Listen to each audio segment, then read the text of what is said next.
I'm Hara, Allison, and this is Dream Anyway, a podcast for those of us who feel the pull to create, even when the path isn't clear. So wherever you are in your journey, grab a coffee, get comfy, and dream anyway. I am Christina Deubel, and I am a fine artist here in Spokane. Most people say you can't make a living at it. Are you making a living? I am. I definitely have gone through phases of doing other things and as trying to supplement, but those other things tend to actually distract me. So my creative juices go elsewhere and then I'm not painting. So I do a lot better if I just am painting. Yeah. Yeah. For somebody who is hesitant to pursue their dreams, maybe because of money or fear that they won't succeed, do you have any suggestions or advice? You know, one of the things I think, at least in a creative field, that makes it easier to be a creative is there are so many avenues to stretch those tendrils out. So when you're starting out, it seems as though you almost need to dip your toes into different places. At least that was my experience. And then you end up finding your way. And one of those tendrils is really going to grab a hold of you. And it might be your income stream. And it might end up that that's not what makes you happy. And you have to readjust everything. And no matter what age you are, yeah, that's possible even. What kind of artist are you? What kind of medium? Is that what you say? Media? Medium. What do you paint with besides your fingers? Yeah, I'm known for finger painting. Is that with acrylics? That is with acrylics. But so I went through a lot of life transitions for a couple of years, really. And coming out of that, I really struggled to reconnect with my artwork. And so part of me just forcing myself to get back to work was I started taking classes in different mediums so that I could reinvigorate myself a little bit. And so I'm still in that play process. So I don't know that I have a medium right now, or maybe it's all of them. So I'm learning oils and I'm learning charcoals. And my goal is to, once I get the oils dialed in well enough, to switch to all natural pigments and mineral pigments. And so I've been playing with those for a while. And then I just went to a thing where I met someone that had really cool, like prehistoric minerals that I get to turn into paints. So I'm super excited about that. Ultimately, my goal is to turn my things as natural as I possibly can, as opposed to the acrylic is actually just plastic. So is that because you have an affinity for that kind of thing, or what's the calling to, or the desire to use more natural material? Yeah, I kind of love the earth. Mm-hmm. So, you know, with the acrylic paintings, every time I would wash my hands or finish a palette, it's covered in plastic and I'm rinsing microplastics down the drain and it just didn't quite feel right. So I'm excited to re-explore and learn all over again. The name of your art company is called Mountain Tidings. What is that a reference to? That is from the John Muir quote, climb the mountains and get their good tidings. So I love being in nature. A lot of my art, mostly all of my artwork, is inspired by nature and wildlife and animals and landscapes and wonder and excitement of being in the world. I remember that I saw on Facebook that your femur collapsed. It did. How did that happen? That's kind of a mystery. They don't actually know.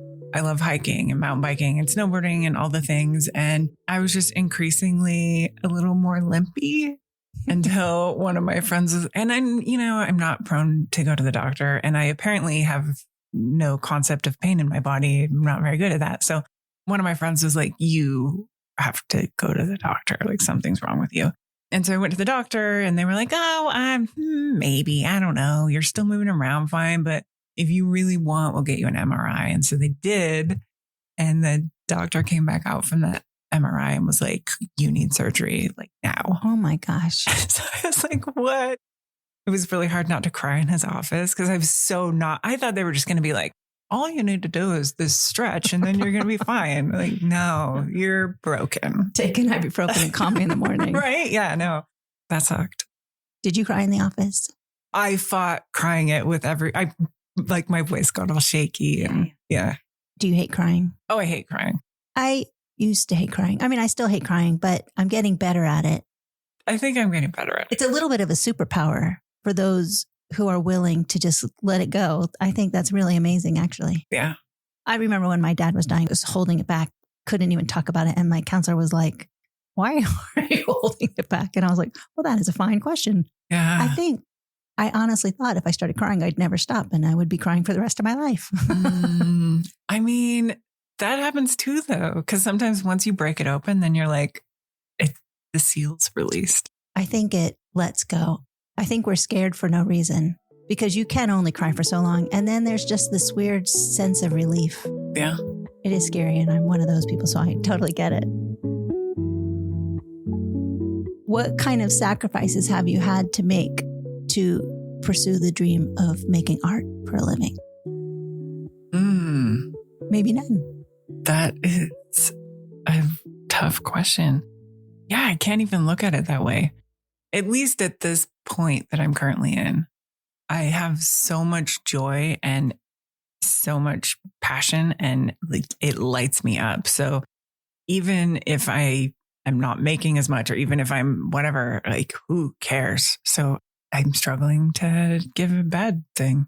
I love that answer so much because I totally get that feeling of being lit up and money either will or won't come, but it's the joy of creating. Yeah. Yeah. That's such a great place to be. Heck yeah. How do you measure success for yourself? Or do you think you're successful? That is gosh, you have a lot of hard questions. That's a tricky one too. Because I think I'm going to go back to almost the same answer. There have been time periods where I was getting a lot of recognition and getting a lot of sales. And I might have not been happy with myself or with maybe what I was creating in that time period. So again, I think it's all about finding that space that lights you up and fighting to get to that. And it's such an ebb and flow and you're going to fall out of it and get distracted and get drug on some other tether for a minute, but finding your way back to that pure joy of doing whatever you're doing. I love that these are hard questions and I love your answers. I don't know if I know the answers to them either. Might as well dream anyway. What else you got? Life is short. You're going to die. Dream anyway. I do know somebody who always tells me how courageous I am because they have a dream and they're too scared to pursue it. And I do not feel courageous. I just feel like I'm bored a lot and want to make things. Yeah. What is your advice to somebody who's too scared to just go for it? Okay, so I've had gallery spaces that I used to have a gallery in the Perry district. I used to curate for the Liberty Building.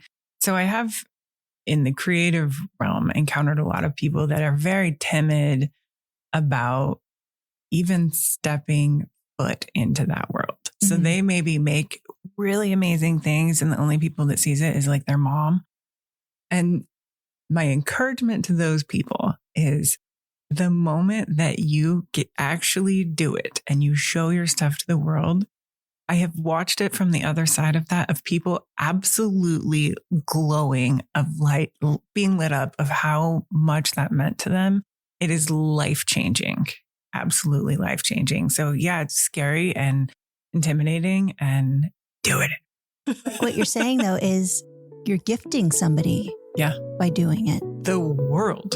And use your gifts. Yeah, that's really cool. Yeah. How old are you? I'm 43. What did you do in your early 20s? How did you get into art? I mean, I've always, since I was a tiny person, always done artsy stuff. And then in 2011, the business that I worked for closed. And so some encouraging family members were like, you should do it, do an art show. So my first art show was in Chihuahua and I sold every piece that I had there. And I was like, wow, people actually want this stuff. That's cool. And that just birthed this whole journey that I've been on ever since. Do you ever have doubt creep in? Oh, God. Yeah, absolutely. And what do you do then?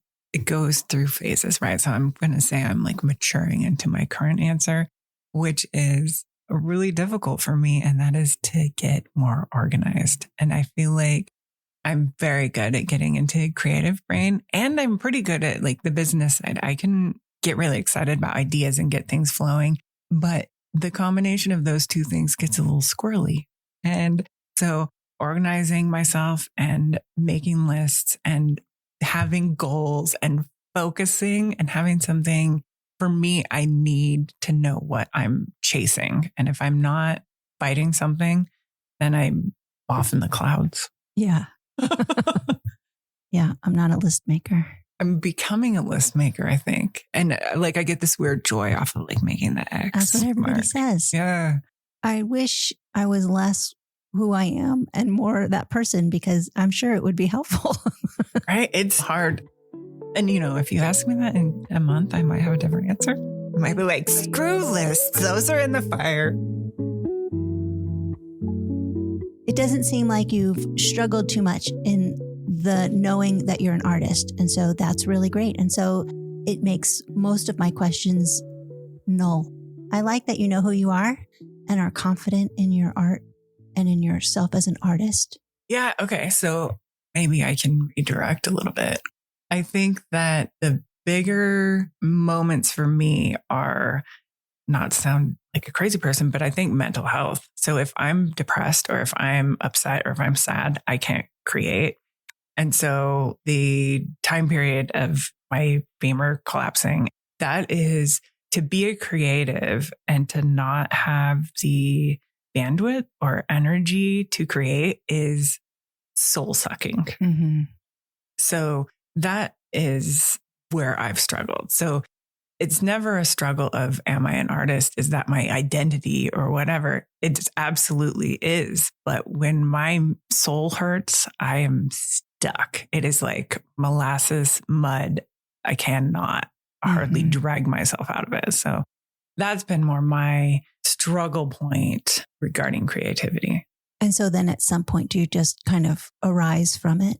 How do you get back to it? I think maybe what helps me is I love learning and I love new things. And so for me, it is always to find something, force myself to do something. And usually it's something new so that it spurs some excitement in me and can send me down a different path than whatever I'm wallowing in. I know that really well because last year, I went through chemo. Yeah.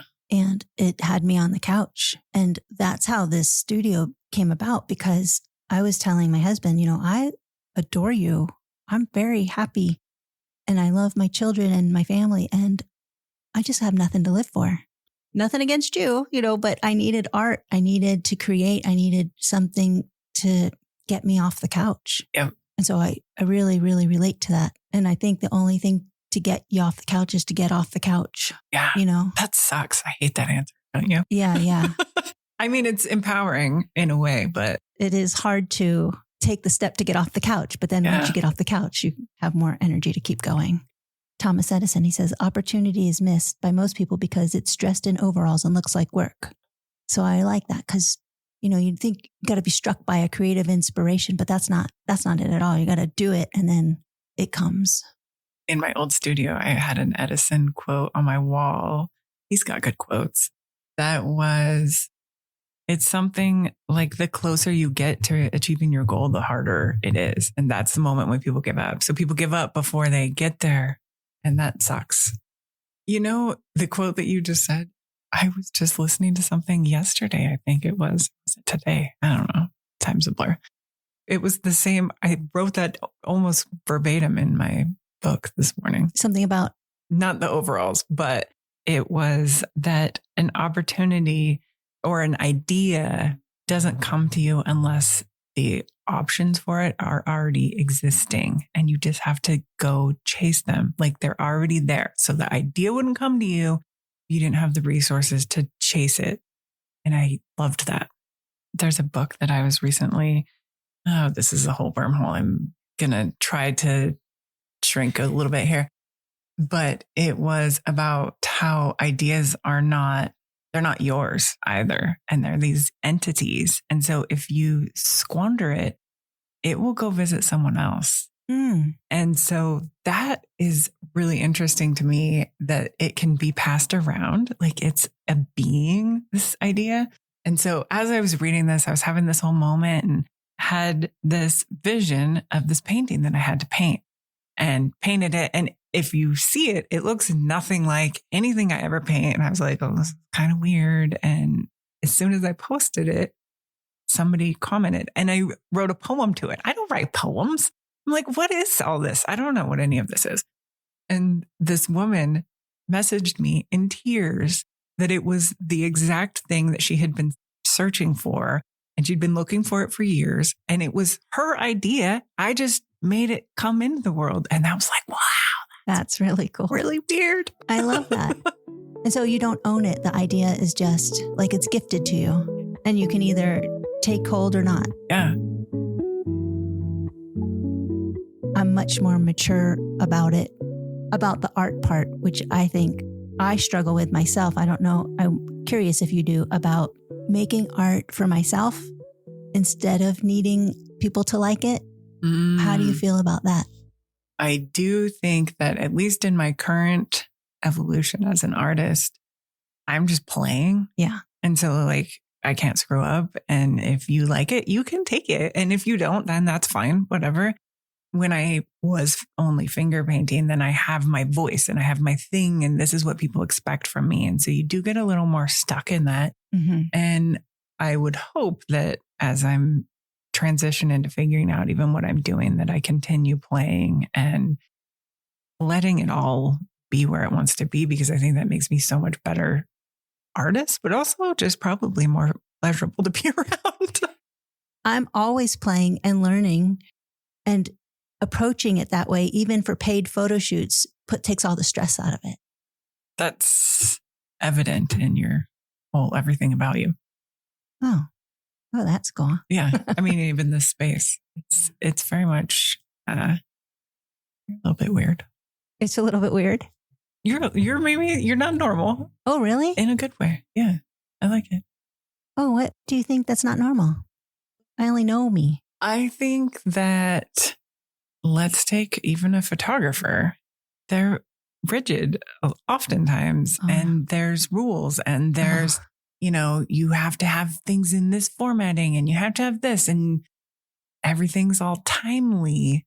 And you are definitely a bit more free flowing. Oh, I so am. I have an assistant, and she always says, well, what are they bringing? And I'm like, I don't know. How are we setting up? I don't know.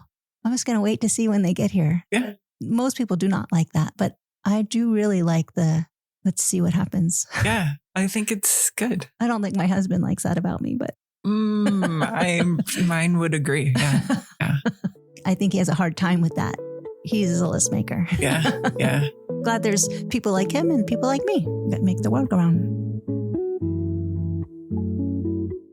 What do you want your kid or people who know you professionally just to think about you after you're no longer in this world? What is like your hope for your legacy? I'm going to go by my kid, and just listening to the way he tells stories about me, he turns every story that we've had into an adventure of the utmost. And so I would hope that that's what people would say, people that are close to me anyways, or that I brought a spark and life into their stories and into their experiences. Thanks for listening. New episodes drop every Thursday.